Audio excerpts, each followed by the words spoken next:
Pembacaan Injil Markus pasal 9 ayat 1. Katanya lagi kepada mereka, "Aku berkata kepadamu, sesungguhnya di antara orang yang hadir di sini, ada yang tidak akan mati, sebelum mereka melihat bahwa kerajaan Tuhan telah datang dengan kuasa." Ayat 2 sampai dengan ayat ke-13. Yesus dimuliakan di atas gunung. 6 hari kemudian, Yesus membawa Petrus, Yakobus, dan Yohanes, dan bersama-sama dengan mereka, ia naik ke sebuah gunung yang tinggi. Di situ mereka sendirian saja. Lalu Yesus berubah rupa di depan mata mereka, dan pakaiannya sangat putih berkilat-kilat. Tidak ada seorang pun di dunia ini yang dapat menggelantang pakaian seperti itu. Maka nampaklah kepada mereka Elia bersama dengan Musa. Keduanya sedang berbicara dengan Yesus. Kata Petrus kepada Yesus, "Rabi, betapa bahagianya kami berada di tempat ini. Baiklah kami dirikan 3 kemah, 1 untuk engkau, 1 untuk Musa, dan 1 untuk Elia." Ia berkata demikian sebab tidak tahu apa yang harus dikatakannya, karena mereka sangat ketakutan. Maka datanglah awan menaungi mereka, dan dari dalam awan itu terdengar suara, "Inilah anak yang kukasihi, dengarkanlah dia." Dan sekonyong-konyong waktu mereka memandang sekeliling mereka, mereka tidak melihat seorang pun lagi bersama mereka, kecuali Yesus seorang diri. Pada waktu mereka turun dari gunung itu, Yesus berpesan kepada mereka, supaya mereka jangan menceritakan kepada seorang pun apa yang telah mereka lihat itu, sebelum Anak Manusia bangkit dari antara orang mati. Mereka memegang pesan tadi sambil mempersoalkan di antara mereka apa yang dimaksud dengan bangkit dari antara orang mati. Lalu mereka bertanya kepadanya, "Mengapa ahli-ahli Taurat berkata bahwa Elia harus datang dahulu?" Jawab Yesus, "Memang Elia akan datang dahulu dan memulihkan segala sesuatu. Hanya, bagaimanakah dengan yang ada tertulis mengenai Anak Manusia, bahwa ia akan banyak menderita dan akan dihinakan?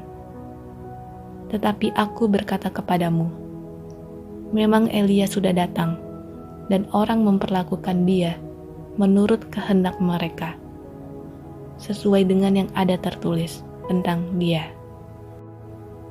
Ayat 14 sampai dengan ayat ke-29. Yesus mengusir roh dari seorang anak yang bisu. Ketika Yesus, Petrus, Yakobus, dan Yohanes kembali pada murid-murid lain, mereka melihat orang banyak mengerumuni murid-murid itu, dan beberapa ahli Taurat sedang mempersoalkan sesuatu dengan mereka. Pada waktu orang banyak itu melihat Yesus, tercenganglah mereka semua dan bergegas menyambut dia. Lalu Yesus bertanya kepada mereka, "Apa yang kamu persoalkan dengan mereka?" Kata seorang dari orang banyak itu, "Guru, anakku ini kubawa kepadamu, karena ia kerasukan roh yang membisukan dia. Dan setiap kali roh itu menyerang dia, roh itu membantingkannya ke tanah, lalu mulutnya berbusa, giginya berkertakan, dan tubuhnya menjadi kejang. Aku sudah meminta kepada murid-muridmu, supaya mereka mengusir roh itu, tetapi mereka tidak dapat." Maka kata Yesus kepada mereka, "Hai kamu angkatan yang tidak percaya, berapa lama lagi aku harus tinggal di antara kamu? Berapa lama lagi aku harus sabar terhadap kamu? Bawalah anak itu kemari." Lalu mereka membawanya kepadanya. Waktu roh itu melihat Yesus, anak itu segera digoncang-goncangnya, dan anak itu terpelanting ke tanah dan terguling-guling, sedang mulutnya berbusa. Lalu Yesus bertanya kepada ayah anak itu, "Sudah berapa lama ia mengalami ini?" Jawabnya, "Sejak masa kecilnya, dan seringkali roh itu menyeretnya ke dalam api ataupun ke dalam air untuk membinasakannya. Sebab itu jika engkau dapat berbuat sesuatu, tolonglah kami dan kasihanilah kami." Jawab Yesus, "Katamu, jika engkau dapat, tidak ada yang mustahil bagi orang yang percaya." Segera ayah anak itu berteriak, "Aku percaya, tolonglah aku yang tidak percaya ini." Ketika Yesus melihat orang banyak makin datang berkerumun, ia menegur roh jahat itu dengan keras. Katanya, "Hai kau roh yang menyebabkan orang menjadi bisu dan tuli, aku memerintahkan engkau, keluarlah daripada anak ini, dan jangan memasukinya lagi." Lalu keluarlah roh itu sambil berteriak dan menggoncang-goncang anak itu dengan hebatnya. Anak itu kelihatannya seperti orang mati, sehingga banyak orang yang berkata, "Ia sudah mati." Tetapi Yesus memegang tangan anak itu dan membangunkannya. Lalu ia bangkit sendiri. Ketika Yesus sudah di rumah dan murid-muridnya sendirian dengan dia, bertanyalah mereka, "Mengapa kami tidak dapat mengusir roh itu?" Jawabnya kepada mereka, "Jenis ini tidak dapat diusir kecuali dengan berdoa." Ayat 30 sampai dengan ayat ke-32. Pemberitahuan kedua tentang penderitaan Yesus. Yesus dan murid-muridnya berangkat dari situ dan melewati Galilea. Dan Yesus tidak mau hal itu diketahui orang, sebab ia sedang mengajar murid-muridnya.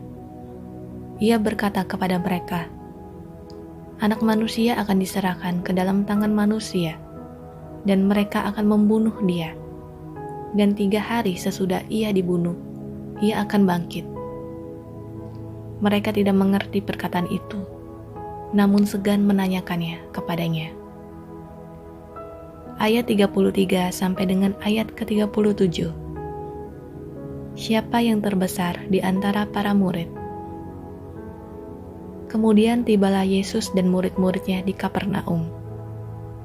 Ketika Yesus sudah di rumah, ia bertanya kepada murid-muridnya, "Apa yang kamu perbincangkan tadi di tengah jalan?"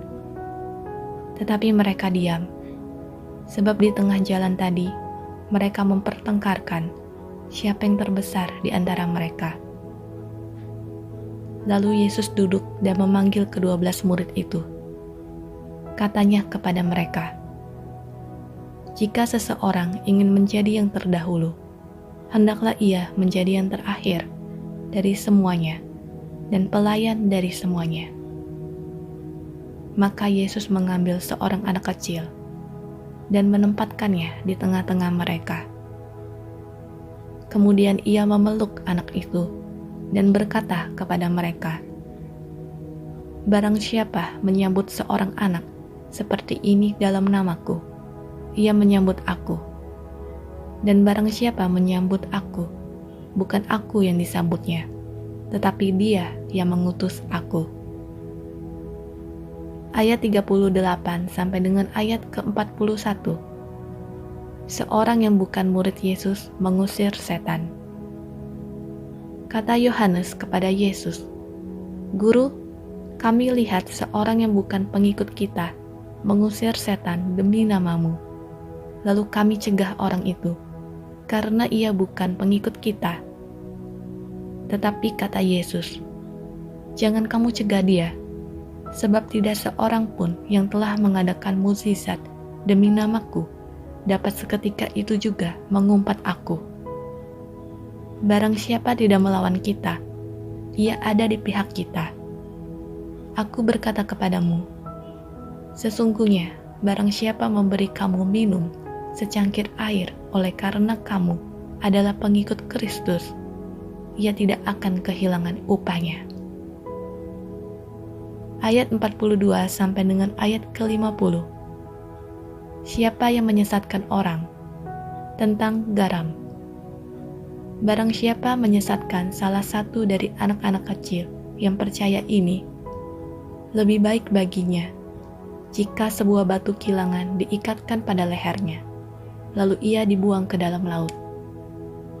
Dan jika tanganmu menyesatkan engkau, penggallah, karena lebih baik engkau masuk ke dalam hidup dengan tangan kudung, daripada dengan utuh kedua tanganmu dibuang ke dalam neraka, ke dalam api yang tak terpadamkan. Di tempat itu ulatnya tidak akan mati, dan apinya tidak akan padam. Dan jika kakimu menyesatkan engkau, penggallah, karena lebih baik engkau masuk ke dalam hidup dengan timpang, daripada dengan utuh kedua kakimu dicampakkan ke dalam neraka. Di tempat itu ulatnya tidak akan mati, dan apinya tidak akan padam.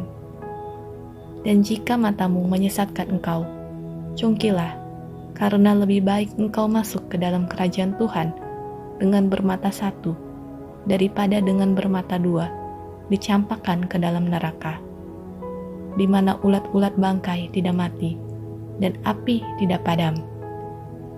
Karena setiap orang akan digarami dengan api. Garam memang baik, tetapi jika garam menjadi hambar, dengan apakah kamu mengasinkannya? Hendaklah kamu selalu mempunyai garam dalam dirimu, dan selalu hidup berdamai yang seorang dengan yang lain.